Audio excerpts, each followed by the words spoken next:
ጤነኛ የሆነ የፍቅር ግንኙነት እንዲኖራችሁ የምትፈልጉ ከሆነ ቀይ መስመሮችን ማስመር እንዴት እንዳለባችሁ በሚገባ ልታውቁ ይገባል። ሁሉም የፍቅር ግንኙነቶች በጋራ ከሚያመሳስላቸው ነገሮች አንዱና ዋነኛው ነገር ገደብ ወይንም ደግሞ ቀይ መስመር መኖሩ ነው። ገደቦችና አይነቶቻቸው ከሰው ሰው ሊለያይ ይችላል። ጥንዶች ሊጣሱ የማይገባቸውን መስመሮች ሲያስቀምጡ ብዙ ጥቅሞችን ያገኛሉ። አለመግባባት በልኩ እንዲያልፍ ይረዳቸዋል። ገደቦች የፍቅር ህይወት ውስጥ ጥንዶች ኃላፊነታቸውን ምን እንደሆነ በሚገባ እንዲያውቁ ይረዳቸዋል። በመካከላቸው መወቃቀስ፣ ጣት መቀሳሰር ምናምን የሚባሉ ነገሮች እንዳይኖሩ ይረዳቸዋል። ገደብን ማበጀት ወይንም ደግሞ ማስቀመጥ ከሚያስፈልጋቸው ጥቅሞች መካከል ናቸው። ለምሳሌ የሆነ ሰው የሰውነት ክፍሎችን እንዳይነካ ከነገርሹና ያ ነገር ምቾት እንደማይሰማሽ ካሳወቅሽ ከዛ በኋላ ያን ነገር አያደርግም። ካደረገው ግን ላደረገው ወይንም ለተላለፈው ቀይ መስመር ዋጋ ታስከፍያለሽ። ወይንም የርቀት ፍቅር ውስጥ ያላችሁ ሰዎች በቪዲዮ ቻት የሆነ የሰውነት ክፍልሽን ማየት ፈልጋለሁ ቢልሽ ወይንም አጓጉል ቪዲዮና ፎቶ እንድትልኪለት ቢጠይቅሽ ያን ነገር ማድረግ እንደማትፈልጊ ቀድመሽ አሳውቀሽ ከነበር ይህንን ነገር በመጠየቅ ብቻ የማያዳግም እርምጃ ልትወስጂበት ትችያለሽ። ለምን? ቀድመሽ አሳውቀሽዋል። ማትደራደሪበትና የማትፈልጊው ጉዳይ መሆኑን ቀድመሽ ነግረሽዋል። ስለዚህ ያን ነገር ሲተላለፍ ስታዩ በዝምታ አታልፊውም ወይንም ነገሮች ቀላል እንዲሆኑለት አትፈቅጅለትም። ስለዚህ ቀይ መስመርሽን ቀድመሽ ካሰመርሽ ወይንም ካሳወቅሽ የፍቅር አጋርሽ የፍቅር ግንኙነታቸውን እስከፈለገው ድረስ አንቺን ማጣት የማይፈልግ ከሆነ እነዚህን ገደቦች የማክበር ግዴታ አለበት። ካላከበረ ግን ለሚከተለው እርምጃ ዝግጁ ሊሆን ይገባል ወይንም አንቺን አልፈለገሽም ማለት ነው። ቀጣይ ገደቦች ለምን እንደሚያስፈልጉ እንመለከታለን። ይህ ስለ ፍቅር ነው። ቻናላችንን ሰብስክራይብ አድርጋችሁ ስለምትከታተሉ እናመሰግናለን። ቪዲዮ እንደምትወዱት ስለማልጠራጠር ላይክ በማድረግ ጀምሩ። ወደ ቪዲዮ። አንዳንድ ሰው ጤነኛ የፍቅር ግንኙነት ውስጥ ምንም አይነት ገደብ ሊኖር አይገባም ብሎ ያምናል። ነገር ግን ገደብ የሚባል ነገር ከሌለ አብሮ መኖር በጣም ከባድ ነው። ገደብ ማበጀት ማለት አንድ ሰውን ነፃነት ማሳጣት ወይንም ደግሞ ስሜቱን እንዳይገልጽ ማድረግ ማለት አይደለም። እንደውም ስሜትን አለመግለጽና አውጥቶ አለመናገር በፍቅር ግንኙነት ውስጥ ዋነኛ የችግር ምክንያት ነው። ስለዚህ ገደብ ማበጀትና ነፃነት በጣም ተቃራኒ የሆኑ ነገሮች እንደሆኑ ልታስቡ ይገባል። በፍቅር ህይወት ውስጥም የገደቦች ማስፈለግ ዋና ምክንያት ሁለታችሁም ምቾት እንዲሰማችሁ ማድረግ ነው። እናም ከፍቅር አጋራችሁ ጋር ሊኖሩ የሚገቡ ገደቦችን ከመመልከታችን በፊት ከራሳችሁ ጋር የሚኖራችሁን ገደብ እንመልከት።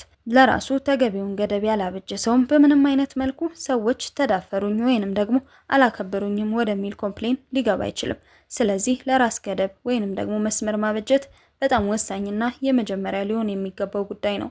ስለዚህ ማስመር ካለብን ገደቦች መካከል እንመልከት። አንደኛ፣ ለእናንተ ብሎ የፍቅር አጋሩን ከሚተው ሰው ጋር በፍጹም ፍቅር አትጀምሩ። ካንቺ ጋር ከመሆኑ በፊት የፍቅር አጋሩ ጋር በራሱ ምክንያት ካልተለያየ ወይንም ደግሞ በራሱ ምክንያት ካልተፋታ ላንቺ ብሎ ሊለያይና ሊፋታ እንደሚፈልግ ከሚነግርሽ ሰው ጋር በፍጹም ሪሌሽንሺፕ ውስጥ እንዳትገቢ።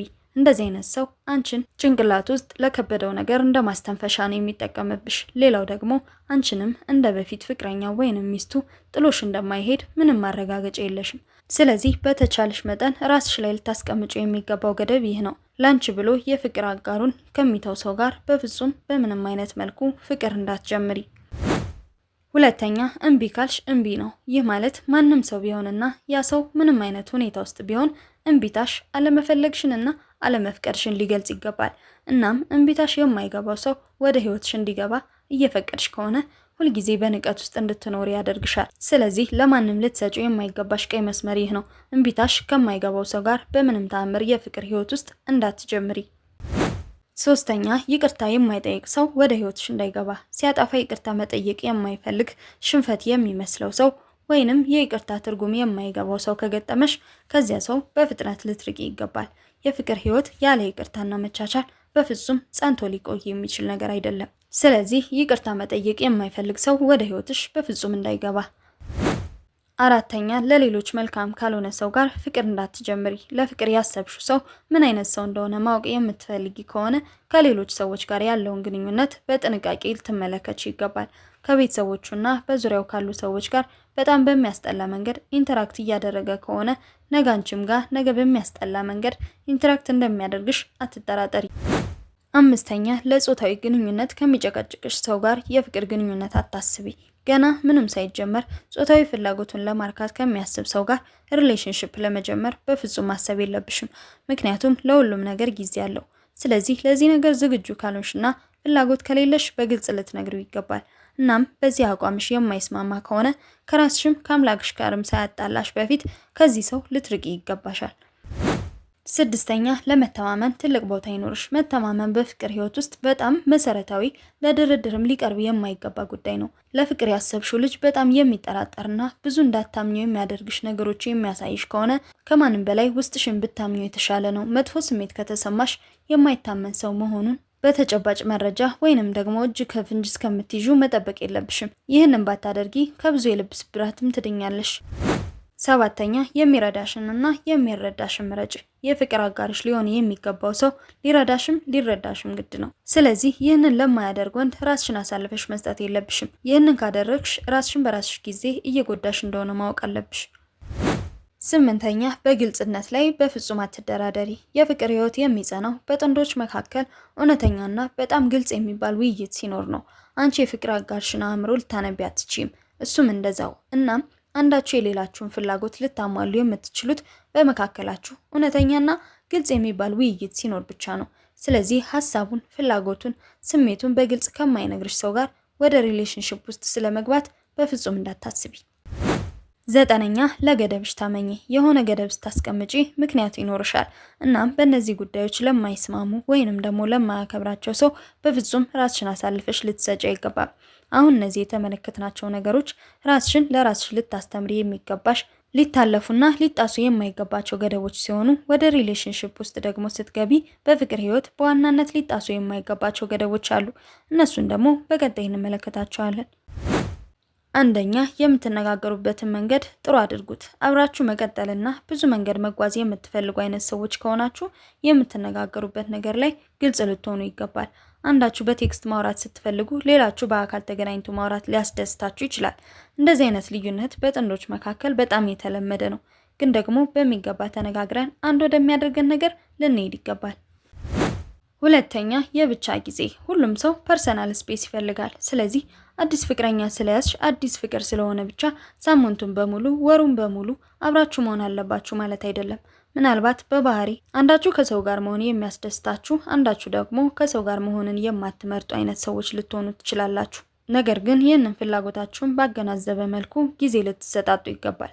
ስለዚህ የብቻ ጊዜ የማይሰጥሽና የብቻ ጊዜሽን ለማያከብር ሰው በፍጹም እድል ልትሰጪ አይገባሽም።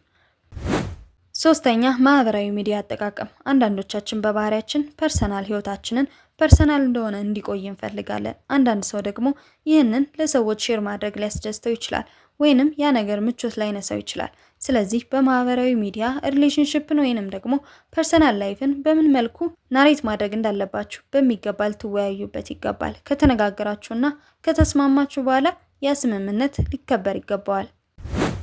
አራተኛ የምትጋሯቸውን ነገሮች ከስልክ ፓተርን ጀምሮ የተለያዩ ፋይናንሻል ነገሮችን እስከምን ድረስ ሼር ማድረግ እንዳለባችሁ በጥንቃቄ ልትነጋገሩባቸውና በጥንቃቄ የሚያስማማችሁ ነገር ላይ ልትደርሱ ይገባል።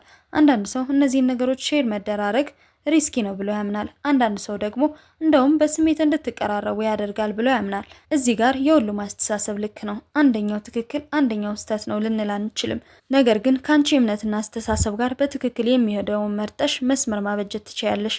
ከነዚህ ከአራቱ ነገሮች በተጨማሪ ደግሞ የፍቅር አጋርሽ ሊሆን ይገባል ወይንም ሊኖረው ይገባል የምትያቸው ነገሮች ካሉ እነሱን ነገሮች ተናግረሽ ገደብ ልታበጅለት ትችያለሽ። ሊያደርግልኝ ይገባል የምትያቸው ነገሮች ካሉ እነዛን ነገሮችም አስረድተሽና ተግባብተሽ ጥሩ የሆነ መከባበር ያለበት የፍቅር ግንኙነት መመስረት ትችያለሽ። ይህ ስለ ፍቅር ነው። ቻናላችንን ሰብስክራይብ አድርጋችሁ ስለምትከታተሉ እናመሰግናለን። ሰብስክራይብ ያላደረጋችሁ አሁኑኑ ሰብስክራይብ አድርጉ። ቪዲዮውን ከወደዳችሁት ላይክ ማድረግ እንዳትረሱ። ቀጣይ በሌላ ቪዲዮ እስከምንገናኝ ሰላም ሁኑ።